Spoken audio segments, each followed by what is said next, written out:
Hi friends, welcome back to our channel.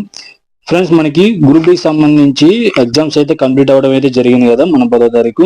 So దానికి సంబంధించి మన సిసిఐ క్యాండిడేట్స్ కి కట్ ఆఫ్ ఎంత ఉంటుంది ఏందనేది మనం ఒక ఎక్స్పెక్టెడ్ తో అయితే చూసుకుందాం. ఇదైతే ఎవరు ఖచ్చితంగా చెప్పలేరు ఫ్రెండ్స్. ఇది ఏంటంటే జస్ట్ ఒక ఆలోచించుకొని ఎక్స్పెక్టెడ్ కట్ ఆఫ్ అయితే చెప్పడం జరుగుతుంది. సో మనం CCI candidates the cut off ఎంత ఉంది ఏందనేది చూసుకుందాం. దానికి సంబంధించేసి మార్క్స్ క్యాలిక్యులేటర్ మెథడ్ అనేది ఒకటి ఉందన్నమాట. సో నేను దీనికి సంబంధించి ఫుల్ వీడియో అయితే ఒకటి చేస్తాను, ఏ విధంగా మనకి మార్క్స్ అనేది క్యాలిక్యులేట్ చేస్తారు ఏందనేది. సో ప్రస్తుతానికి అయితే మనం నార్మల్గా అయితే చూద్దాము. నేను సెకండరీగా మళ్ళీ ఎక్స్ప్లెయిన్ చేస్తాను. సో ఇక్కడ చూసుకున్నట్లయితే మనకి ఎన్ఎస్సి మార్క్స్ ఉంటాయి, సిబిటి మార్క్స్ ఉంటాయి కదా మన అప్రెంటిస్ అనే వాళ్ళకి. సో సిబిటీలో వచ్చేసరికి మనకు వచ్చిన మార్క్స్ 2/3 అయితే చేయడం జరుగుతుంది. అదే విధంగా ఎన్ఎస్సి మార్క్స్ వచ్చేసి 1/3 అయితే చేస్తారు. ఇక్కడ చూసుకున్నట్లయితే సపోజ్ ఇక్కడ మీకు ఈ చూపించే మొత్తం మనకి సిబిటీలో వచ్చిన మార్క్స్ అనుకున్నాం ఎగ్జాంపుల్ కి. అదే విధంగా ఈ వచ్చేసరికి మనకి అప్రెంటిస్ లో వచ్చిన మార్క్స్ అనుకున్నాం.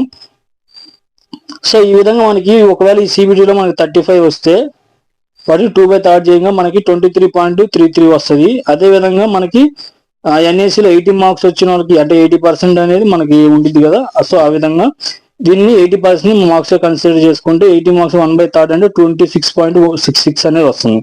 సో ఈ విధంగా సిబిటీలో మళ్ళీ 40 మార్క్స్ వచ్చిన వాళ్ళకి, అదే విధంగా 45 వచ్చిన వాళ్ళకి, అదే విధంగా 50 మార్క్స్ వచ్చిన వాళ్ళకి. సో మనకి ఈ విధంగా అయితే పర్సంటేజ్ ఉంటుంది. సపోజ్ మనకి 35 మార్క్స్ వచ్చిన వాళ్ళకి 23.33 వస్తుంది కదా. సెకండ్ మనకి అదే వాళ్ళకి 80% కానీ ఎన్ఏసీలో వచ్చింటే 26.66 అవుతుంది. సో ఆ విధంగా మనం చూసుకున్నట్లయితే మనకి 49.99 ఈ విధంగా అయితే మనకైతే క్యాలిక్యులేట్ అయితే చేయడం జరుగుతుంది. సో ఇవన్నీ జస్ట్ మనం ఒక ఎక్స్పెక్టెడ్ అంటే నార్మల్ గా ప్రతి ఒక్కరికి 30 నుంచి పైకి అయితే వస్తుంటాయి. సిబిటి 35, 40 ఈ విధంగా అయితే రావడం జరుగుతుంది. ఎన్ఎస్సిలో కూడా మనకి 80 నుంచి అయితే పర్సంటేజ్ లోనే, కొంతమంది 70 కూడా ఉన్నాయి. సో ఆ విధంగా మనం ఒక ఎగ్జాంపుల్ కి అయితే తీసుకున్నాం అనమాట.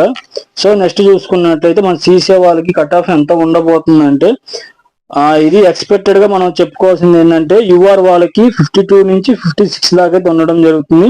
అదే విధంగా ఓబీసీ వాళ్ళకైతే మాత్రం 50 నుంచి 54 దాకా అయితే ఉంటుంది. ఎస్సీ వాళ్ళకి వచ్చేసి 45+ అయితే ఉంటుంది. ఎస్టీ వాళ్ళకైతే 40 అయితే ఉంటుంది. సో ఈ వచ్చేసరికి మనం ఎక్స్పెక్టెడ్ దీంట్లో మనం +or-3 వేసుకోవచ్చు. అంటే ఒక 3 మార్కులు పెరగచ్చు లేదా 3 మార్కులు తగ్గచ్చు. సో ఈ పోయినసారి లాగా 30 మార్క్స్ కి అయితే ఈసారి అయితే రిజల్ట్ ఉండదు. కంపల్సరీగా 40 ఓబీసీ వాళ్ళకైతే నేను అనుకుంటుంది ఏంటంటే 45 నుంచి 50 మధ్యలో అయితే ఉంటుందని అనుకుంటున్నాను. యూఆర్ అయితే 50+ ఉంటుంది.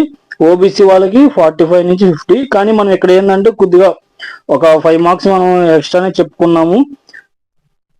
సో ఈ విధంగా అయితే ఉంటుంది. ప్రతి ఒక్కళ్ళు ఏం టెన్షన్ పడకండి. ఇంకో పాయింట్ ఏంటంటే మనకి CCI candidates, non CCI candidates కూడా ఉన్నారు. సో వాళ్ళ వల్ల ఏంటంటే మన కట్ ఆఫ్ అనేది పెరగడం జరుగుతుంది. ఏం టెన్షన్ పడద్దు. ఒకవేళ ఇన్ కేసు డివి టయానికి ఎవరికి మార్క్స్ మెరిట్ బాగా వస్తే వాళ్ళని తీసుకుంటారు. నాన్ సిసిఐ క్యాండిడేట్స్ అనే వాళ్ళని రిజెక్ట్ చేసేస్తారు. డివి టైంలో నాన్ సిసిఐ క్యాండిడేట్స్ ని రిజెక్ట్ చేసి మళ్ళీ మెరిట్ లో ఉన్న సిసిఐ క్యాండిడేట్స్ ని అయితే పిలవడం జరుగుతుంది డివికి. సో మీరైతే ఎలాంటి టెన్షన్ అయితే పడద్దు.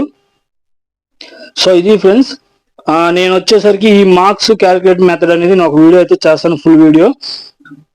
సో మన ఛానల్ని ఫస్ట్ టైం చూస్తున్న వాళ్ళైతే సబ్స్క్రైబ్ చేసుకోండి. సరే ఫ్రెండ్స్, మరొక అప్డేట్తో మళ్ళీ మీ ముందుకు వస్తాను.